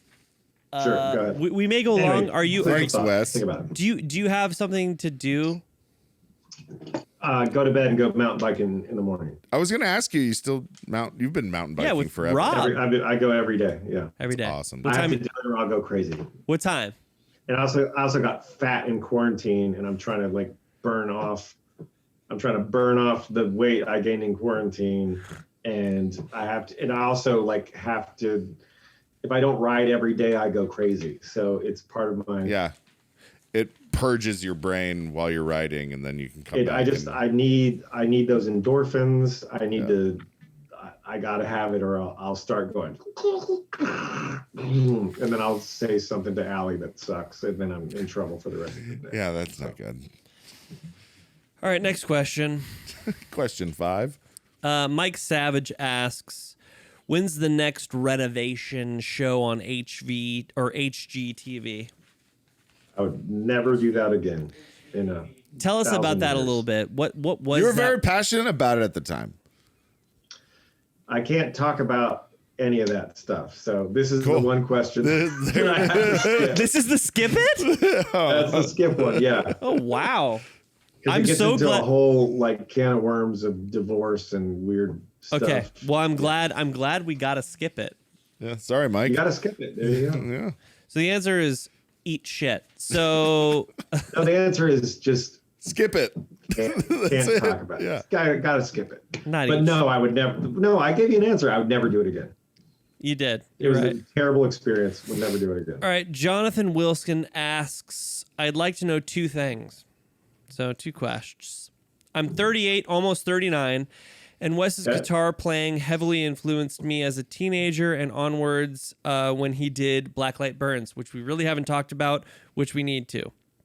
That's okay. We can get to that. I'd like to know if he feels about the negative connotations attached to new metal. What? I'd like to know I'd like to know how he feels about the negative connotations attached to new metal, if he even cares, or if it's a push or pull, bittersweet type of thing. Skip it. Well, I'll say this.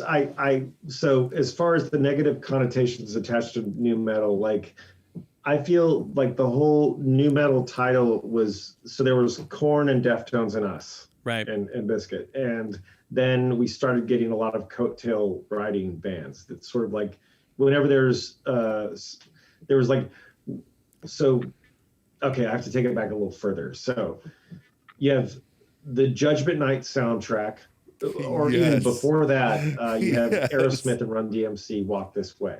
Yeah. Doing hip hop and rap together. And then you have the Judgment Night soundtrack, and Anthrax doing stuff with Public Enemy. And then you have Rage Against the Machine came out, and like they came up at the same time as Tool did, and they're like Zach De La Rocha is like guesting on the Tool record, and Maynard's guesting on the Rage Against the Machine record, and they're starting to do that hip hop thing a little bit. And then Korn comes out, Deftones come out, and at the same time, like House of Pain had just come off the heels of doing the Judgment Night soundtrack, and then We happened, and it really hit hard, and everybody was like, record labels were like, Limp Bizkit is like Rage Against the Machine, but a party and not political. And then after that, you've got a whole slew of bands that came after us, and that's when the nu metal term started to get used heavily. I don't really consider us nu metal. I consider us more like rap rock or like hip hop rock. I'm not sure. I think that what we achieved as a band in Limp Bizkit is we're split down the middle. We're exactly like 50% hip hop and exactly 50% rock. And I really feel like the cast of characters involved in the band, all from different backgrounds, achieves that. I don't really feel, I get called nu metal. I don't really feel a connection to like Linkin Park or Papa Roach or any of the bands or POD that feel like nu metal to me. Right. And I feel like we were before them and are kind of separated from them, but I also am not upset by it. It's, it is what it is. Like, if there's negative connotation towards nu metal, like I have a negative connotation towards pop punk. I hate it. I do not like, I cannot stand it. It really, like Sum 41, Blink 182, like I'm a fan of Travis as a drummer when it comes to like his playing, and I love Matt Skiba as a person, but I'm not a fan of Alkaline Trio. Like I just, it's a style of music that is not to my taste. And right. If nu metal isn't to your taste, that's fine. Like right. It's just, there's no accounting for taste. So that's how I feel about that. That is a breakdown that we just got that, I mean, so many people, like that's the fucking ultimate breakdown of the whole thing, right? Of what whole thing? Like the nu metal, rap rock, whatever. You guys were nu metal, but you just broke it all down from, I don't know. That was awesome. Well, that's how it all happened. That's like the short of it, The Deftones, just the explanation. Even the Deftones got a lot of people need that explanation. I think they got dragged into the nu metal, and Chino hates that. Yeah. And most like it's okay, it's but if you're gonna get dragged, I mean, I think that one of the most important things as a person or an artist, or if you're on social media, if you're an influencer, if you're a painter, if you're a musician, if you're a filmmaker, if you're a sculptor, whatever you are, if you have some sort of social media presence on the internet or some sort of presence at all, if people know who you are, who you don't know who they are, if you start to put any sort of merit in what people's opinions are of you or what their explanation of what your intention is, you'll go insane. You have to remember that people's interpretation of what you're doing as a singer or a guitar player or a podcaster or whatever, who you are, they're dealing with their own biases, their own life, their own day, their own like frustrations, and they're also their own frame of reference. So like tonight we had on the Space Zebra podcast, we had a showdown, and there was of two bands against each other. There's a band called Soma Vapor, and everyone said this band is just like an Alice in Chains ripoff. And I went, if you think that this band sounds like Alice in Chains, you need to listen to more bands, because your frame of reference is like the size of a pea. Like you're not. This is not. There's so many other bands that this band sounds like outside of Alice in Chains. Like, so people, just throwaway quick comments on the internet or like people's assumption of what you are, what you're doing is limited to what they have available in their lives. Exactly. So I would go nuts if I went like, oh yeah, that's me. You know, like Right. you don't know me, man. Right. Nobody knows, you know, nobody knows you guys. They don't know me. They just know what we put out or what anyone puts out. And you think people know who Lady Gaga is? I mean, she's a little extra with like, you know, what she puts out and like having movies made and of herself, but that's not her. That's people's interpretation of her in their own heads. Did I get lost? No. We're tracking. No, that was. Yeah. And I just gotta say real quick, I was just like looking at you. You look good. You look so I know. good. I gained weight. Fuck you. And you look so good. I was mesmerized by that last like little section, and I was like, you look really fucking good. Oh, thanks, Richard. You guys both look good too. No, and you know I look bad, and it's rude No, that you would ever what say are you that. talking about? Nope. No, you look good. Dude, I'm I'm 46 years old. How are you 46? What kind of I'm an serum old are you fart taking? now. Is it I'm an old fart, man. Dude, you did some sort of weird deal with the devil, and that's all right. Probably. There's a couple of other ones on here, and I'm like, I don't give a shit. I got a new shirt with Black Craft Cult. Let's see it. Oh yeah, you just dropped that today, right? With blackcraftcult.com. Yeah. My deal with the devil shirt. Yeah, you just. Hey Wes, there is one question on here. How do people get prints of yours? Anything you've been painting? Well, we're working on that now. The newest thing we're doing is if you remember the video break stuff or remember like the old days of me having like a plastic rabbit. Yeah. You know that rabbit? Yes. So we're doing 300 copies of that rabbit. That rabbit got sent to China. It's in China right now. And there's perfect, like, if you go on my social media, you can see. They look like chocolate. You can't tell the difference. Yes. My last post is the rabbit with the exact copy of the rabbit. No. And we're doing 300 rabbits that are an exact size. Every cut, every screw hole, everything is exactly the same. I saw and that. we're doing them in Easter Bunny boxes, like chocolate Easter Bunny boxes. They look like chocolate. Dude, Nice. That's like amazing. there's all kinds of different things happening right now, like whatever I'm coming up with. So we're gonna do prints too of a bunch of different stuff. But right now the rabbit's coming out, the cereal box is coming out, NFTs are dropping. It'll be 9 30-second songs that go along to each NFT, which are the NFT series is called Demons in Paradise. So there's a book called the Ars Goetia and also a book called The Lesser Key of Solomon. That's like old world. King Solomon was known for a Jewish king, and it's in old Jewish texts. And he was known for summoning demons and having them work for him. So these are the 9 princes of hell. One of them was made famous in the movie Hereditary. The King Payman. Yeah. He is one of the demons. Yeah. He's one of the 9 princes of hell, and every one of them is in a beach location and will be animated, and their sigil is at the bottom, which will also be animated with music. So that's what's coming up. Demons in Paradise, NFTs dropping. Dude, you got so much shit The Bunny going Rabbit cereal box, Black Craft Cult Yeah, buddy. collab shirt with Baphomet on it. Anyway, and prints are coming soon. But guys, I'm trying to put out every you're much doing stuff it, as I can right now. Dude, you're doing it. You're doing it, and everyone will really, if you go to your social media on Instagram, it's Wes Borland. It's the Wes Borland because somebody took Wes Borland, and people give me shit about that, and we're like, "Oh, you're the Wes Borland." I'm like, I didn't want to go. I could go L Wes Borland or No. Trust me, I'm Wes Borland.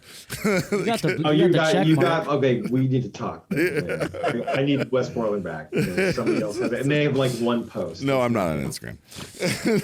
Cam's Missed not even. out. Cam's not I'm even on. ancient, dude. Yeah. Cam's not even on Instagram. It's so crazy. Won't do it. All right. Okay, so one of the things that I've really been loving doing lately with our guests and just doing it with Cam, is would you rather questions.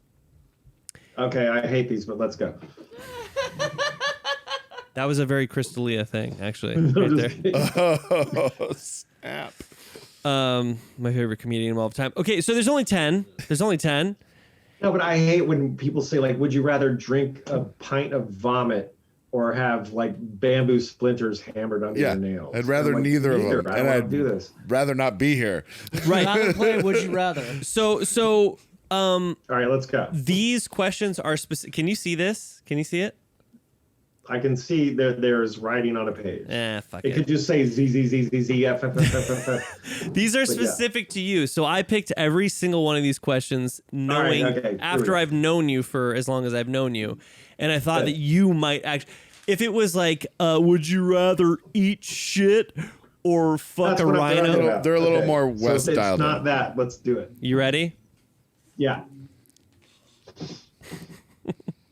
Would you I'm rather scared. have the ability to see 10 unit? Jesus Christ. Do you want to read them? Probably 10 should. Munichs?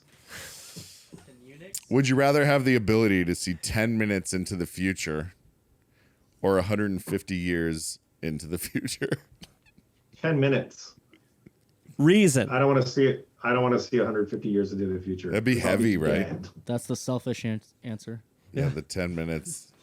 I think I'm What's with you there selfish is too. 10 minutes? I Yeah. thought so because you could like change humanity if you had 150 years, but you wouldn't change yourself at all because you'd be Then we'd be dead. talking about that weird guy. Have you guys seen this guy on TikTok who claims to be in the year 2027? Yes. Oh yeah, He's okay. sending back- So I'm not on he's all this sending back- shit, but I've seen He's this. insane, Kim- and he's sending back videos to everyone of no one on the street. It's amazing. Okay, so you guys you know all about this. Yeah, Cam saw. I don't know. How did you see that, Cam? I can't. I don't know. I stumbled across it, dude. I saw the shit. I stumbled across it this morning on YouTube, and I watched like Guy all is of it. seeing into the future. And I don't know how this guy's doing it. I don't know. And he's like apparently in another dimension. He's Yes. asking questions from people, and he's going to they go to a hospital at 5:30 in the afternoon. And he Yeah. goes, okay, I'll do that. And he goes to a hospital. There's nobody there. Right. Dude, it's So pretty what's that amazing. all about? What's? I'm just surprised Cam knows what the fuck you're talking about. For sure. Okay. All right, what's question number 2? Would you rather have telekinesis or telepathy? What's the difference? Telekinesis, the ability to move things with your mind, or the ability to read minds. Oh, move things with my mind. I don't want to Yes. know what other people are thinking. I fucking knew it. 100%. Everyone. So I'm 2 for 2, by the way. I knew Okay. Wes would say both, and it doesn't matter. But What, are you guys going to bet on this? no, it's just my own That brain. Richard gets all 10. Yeah, I didn't even know about this list. I made this list. Richard made it. Would you rather lose all your teeth or lose a day of your life every time you kissed someone?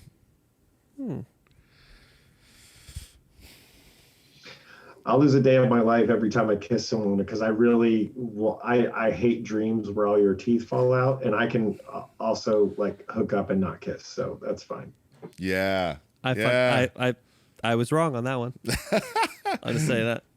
All right. Would you rather get a paper cut every time you turn a page or bite your tongue every time you eat? Paper cut every time I turn a page. You can avoid that. This is like drink a glass of vomit or like. We're getting there. We're getting into that Hold realm on. for sure. There's a couple of good ones in there. All right. All right, There well, let's get is. going. I promise. I like this one. I have to think about like I don't really have to do this stuff. It's Right. just- There was a Right. lot of like. There was a lot of a lot of the questions. stuff like There's on some these, filler. I take it too seriously and I go, no, I have to I have to fucking lose my paper cut teeth. every time I Or, turn a page. Okay. would you rather Danny DeVito or Danny Trejo play you in a movie? I love this one. Oh, Danny DeVito. 100%. Yes, dude. 100%, dude. Dude, I saw Danny DeVito's Rum ham, dude? whatever whatever Danny Trejo's last movie was on Netflix. Oh, I don't even know. He well, you don't even know that. You don't know shit. Worst fucking acting I've ever seen. Yeah, he's done like 20 life, movies in dude. 2 years, probably. Yeah, he probably does 20 movies every year. Yeah, dude. I'm sure Danny I don't know Trejo what would the like. last It's one not like was. he's doing great movies. Yeah, dude. Yeah, he's doing good, but he's not good. He's that guy. He's the same character, dude. Yeah. He's like Ernie Hudson, dude. He's always a cop. Imagine Danny Trejo doing a fucking Irish accent. Yeah. Not happening. No, it's Fiddler not on the gonna Roof, happen. not happening. All I don't think right. Danny DeVito's going to do that. Yeah. Oh, but Danny DeVito could do all those things. Right, okay, continue. Would you rather have no penis or 5 penises? 5. Yeah. I mean, that just. Are you Okay. kidding? Damn. Well, okay, I thought I did good, but how many more do we have? You can only hear one song for the rest of your life: Bohemian Rhapsody or Ring of Fire. Ring of Fire. Oh, dang. Richard didn't think that was going to be your answer. I think either one's going to make you go crazy. You'll get more Ring of Fires out of it, though. Would you rather have sex with a duck once Read the quotation. I mean, read the that have scary corkscrew penis? FYI. Would you rather have sex with a duck once the have scary Wait, corkscrew am I the bottom penises? in this situation? No, you're the top. ducks Or get you're a the top. king? Or shit your pants every time you orgasm? I'd rather shit my pants every time I orgasm. 100%. Fuck, Richard. Have scary corkscrew penises. What's wrong with you, dude? All right, Wes. You like sex with a duck once, who, by the way, have a corkscrew penis. I love that has- little I know, addition. The dude. duck yeah. has HPV. Last question. Is this Les. the last one? Okay, All right, here we go. We've made it. okay. And this is pretty good. Would you rather have an erection every single time you laugh or laugh every single time you have an erection? Laugh every single time I have an erection, for sure. Which I do, so. Yeah, could you imagine? Because you laugh. Everyone laughs a lot. Getting just popping a boner every time you're just laughing. Yeah. Especially if either you're with way, a it's fine. yeah. Either way, it's you're never yeah. supposed to waste a boner. You're never supposed to trust a fart. That's what the old 100 timers say. yeah, yeah. I have to pee so bad. Can I just pee real quick? Oh yeah. Yeah, go. but we're gonna Okay. keep it in here. Yeah, I. Thanks. When I get back, we'll finish up. All right. Wes, now we can talk about geeky stuff. Okay, go. Jackson. Still that? Jackson. Still rocking Jackson. Yeah, I'm drifting back towards PRS since they made me this crazy 4-string thing. So that was going to be my next question was, did you have any work? Because you've been playing Jackson for a long time now. Yeah, I mean, I still will, but I'm not signed to anyone. That's So, where I was going. Let me grab this thing real quick. Show me. Please. Like, PRS may be this crazy, I play 4-string guitars. a Right. little It's bit. similar to But that. they may be this, like, 4-string with a tremolo that has a single coil in the neck, Oh, look a at bass pickup, humbucker at the bridge, EMGs. and two outputs. What's the string You gauge? can see those. 54. The string gauges are 80, 42, 32, and 22. Okay. Shit. PRS So made you it's that. an A from a bass Yeah. and then ADG from a guitar. But they just made me this, and it's so great. And I'm kind of drifting back towards them after Towards this PRS. whole thing. Is that just So like a one-off or what that they made? Or It's a one-off, yeah. But we're talking about doing like a 4-string, like SE. They have a SE series, which Right. is like a little cheaper. The affordable one. What's that? The affordable one. yeah. Well, I mean, if, Affordable one, yeah. that's So kind of they're a made niche in, like, guitar, right? If you Yeah. had to buy it. China or something, where everything affordable is made. China. But Yeah, that so, whole design was your brainchild. What's that? The Was- 4-string? Yeah. Yeah, that was so. The 4-string was Back it from the started Nookie as a days. 6-string guitar that I just like basically tuned the E down to A so that I could have 2 strings that were an octave apart. And then I realized that I was playing it in a way to where it was really like going quickly between the two strings and they were too close together.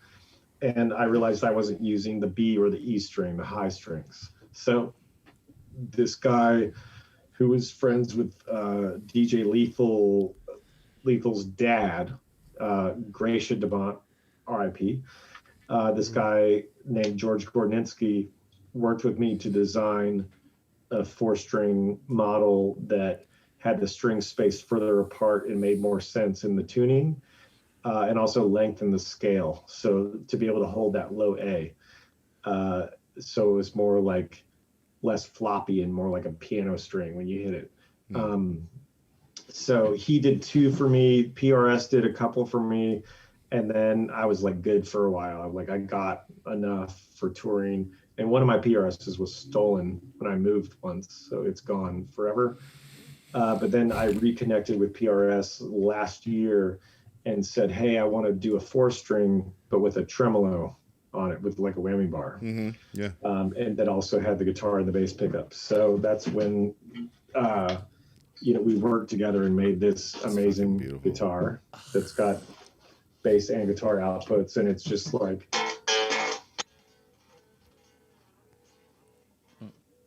to be able to have like the tremolo on a 4-string, be able to do like stuff that I do on a 6-string with a tremolo, but have it be on the 4. And God, I wish I was. I want that thing in my hands right now. Is amazing. So, and Kaler Tremolos made this tremolo custom to this guitar. So it's a Kaler bass tremolo, but it's got a bass saddle and then 3 guitar saddles for the other 3 strings. Oh, had you seen anybody do that before you did it before, or? No, I made it up. You made it up. That's cool. Yeah. So Wes is cool. And I've just worked with people on getting the spacing right, and yeah, but they're killer, man. It's. So you call them up and you're like, hey. I haven't even started. A lot of the Eat the Day stuff was written on a 4-string with a bass and guitar output to a bass rig and a guitar with 2 different pedal boards. And that's sort of like a lot of the time you hear the weird bass tone. Yeah. It's me playing through a guitar and a bass rig at the same time. And my brother's playing most of the lead on those records. Oh, is he? Yeah. Scott's wow. playing most of the solos and the melodic higher guitar parts. He's got this beautiful like 62 Fender Jazzmaster that is like his thing that he uses all the time. Who's better at guitar? He is. How is the family? They good? They're great. Scott's doing awesome. He got certified. He does firewall security for a huge insurance company, and he got certified in ethical hacking. So he's That's awesome. He defends the insurance company from like China, and Russia, and all people that are trying to break into them and steal all their credit card numbers and passwords. That's his job. Wild. That's fucking wild. Well, And Wes he still works on music on the side. Oh, does he? What does he put it out under? He has two beautiful daughters with curly blonde hair. Of course. Yes. Yeah, there's one blonde and one brunette in the family. You're the brunette. He's the blonde. Who, me? Yeah. Yeah, he's the blonde one. He's the blonde one. Wesley, thank you so much. Is that it? We're done? That was easy. That wasn't bad, right? That was great. I think we are done. Are we not done? We've almost done 2 hours. Yeah, 2 yeah. hours. Yeah. Yeah, we did it. That's great. I really appreciate did. you coming. I feel like if you were here, we would have the rest of the night to hang out. Have a couple of suds. Yeah. That sucks. I know. So you're gonna come whenever. That's Taylor. Yeah, there's. Can you see me? There's Taylor. Hi. So when you come, and I know, see, here's the thing, like, Wes, when you get into the zone, right? When you're like on tour and you're painting yourself and you're putting on straw hats and you got dirty underwear and all this crazy shit, like, Yeah. I understand that like your mindset changes and things sort of like just become in that moment. That's just the way that it goes. But I just want to hear you say at some point that you would be willing to come sit in the king's chair. I said I'd be willing to come there, of course. All right. He's coming. He'll do it. He'll Yep. come, right? You said my dad needs to be here, right? Well, I would love for Chuck to be there because it would be extra hilarious. Yeah, he's ridiculous. I mean, the last time I was in town, I came and varnished that painting. So Yes, you did. of course I'll come there. And it looks beautiful. I'm actually gonna post a picture of that painting because it's really beautiful. Your mom and your dad. Digging a We shot fucking- that with the car. The lighting was the car headlights. Yep. It's crazy that you're not in my life as often because like you know so much of my life and I know so much of yours. Oh, come on. Well, that's what happens. And I love Artyom. He's one of my favorite people. He's a great guy. Awesome. He's great. He's a awesome. he's a silly guy. Yeah, And your that's awesome. your dad said to me, I'm not sure if I'm supposed to say this on the podcast, but Say your it. dad said to me, he goes, Artyom is so awesome for Anna because he's like laid back and mellow and he calms her down and he goes, everything's awesome. He's way better than you guys were as a couple. He did not say that. Did he? Yeah, he did. And I was Oh just my like, God. I totally get it. That's awesome. Oh my God. All right. Well, Wes, thank you so much for joining Thanks, us. brother. Thanks for I'm being so here. sad that I'm leaving on that note. Maybe No. we can cut that part out, or just What note would you want to leave on? No other. I don't know. No, it's a good note. We love you. We miss you. We can't wait to have you in the king's chair. And I'll be in. Let me see that king's chair. yeah, Let me see that bad we boy. just there it is right there. It's right here. Oh, it's right there. You There it sat. is. I 100% guarantee you sat in this chair. You probably sat in this chair when you told Tim that he was boring. Oh, Tim was terrible. Remember when I leaned back in the chair at the dining room table and it Yes. broke into a million pieces that one time? Weren't you guys playing Bones? You guys were playing Yeah. And I dominoes, leaned right? back in the dining room chair and it disintegrated. Like it disassembled itself. And I hit my ass on the floor and I was out. Johnny done this. Boom. Yeah, dude.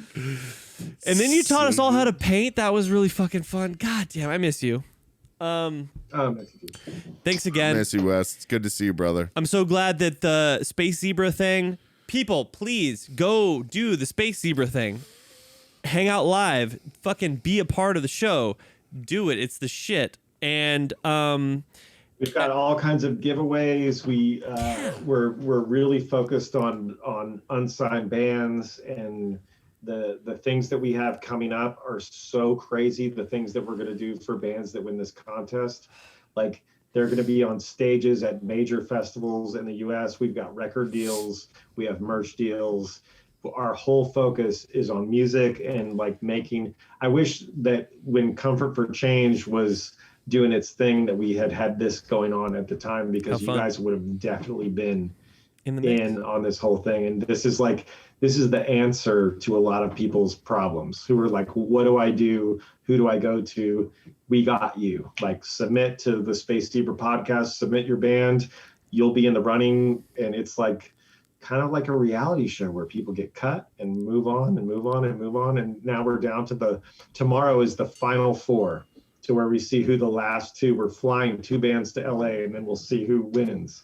So I'm on amazing. board. Awesome, dude. I'm gonna watch. I'm on board. Cannot fucking wait. Absolutely. So awesome. Thank you again. We love you, and we will see you next time you're sitting over in this section.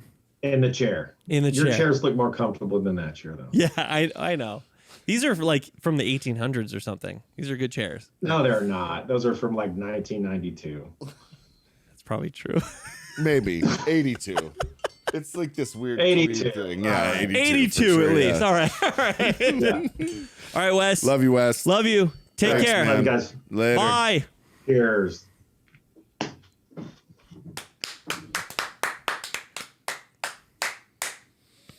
Is he gone? This lamp is doing something. He's gone? Thank you. Thank you. Thank you. That went well. Thank you. 100% We can't positive. believe you stuck it out. We can't believe you had no doubt. Thank you for tuning in.